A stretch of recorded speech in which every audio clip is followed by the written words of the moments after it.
भारतानं पहलगाम हल्ल्याचा घेतला बदला। पाकिस्तानमध्ये 100 किलोमीटर आत घुसत 9 दहशतवादी तळ उद्ध्वस्त। सर्वसामान्य नागरिक आणि पाकिस्तानी लष्कराच्या ठिकाणांवर कारवाई नाही।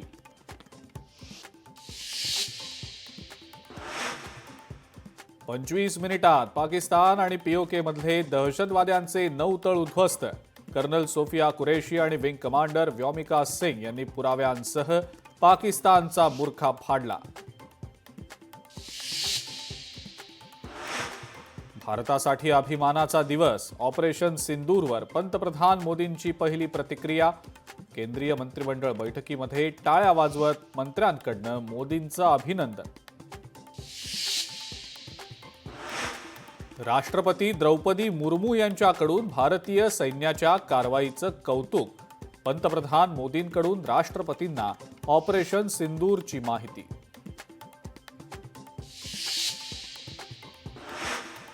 पाकिस्तानच्या कोणत्याही लष्करी तळावर हल्ला केलेला नाही, कुठल्याही सामान्य नागरिकाला टार्गेट केलेलं नाही।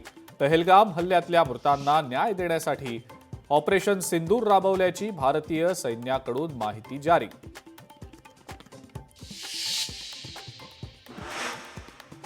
ऑपरेशन सिंदूरमध्ये मसूद अझहरच्या कुटुंबातील 14 सदस्यांचा मृत्यू।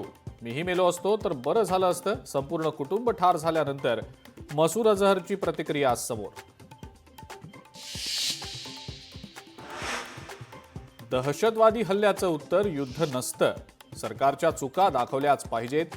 एअर स्ट्राईक करणं हे उत्तर नाही, राज ठाकरेंची प्रतिक्रिया। हल्ले सहन करणार नाही हे भारतानं दाखवून दिलंय। मुख्यमंत्री देवेंद्र फडणवीसांची ऑपरेशन सिंदूरवर प्रतिक्रिया।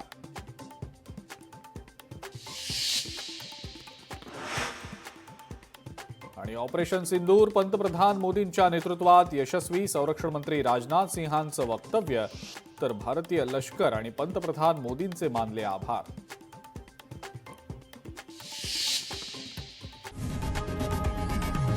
लोकशाही मराठी ऐका, पहा, जागरूक रहा।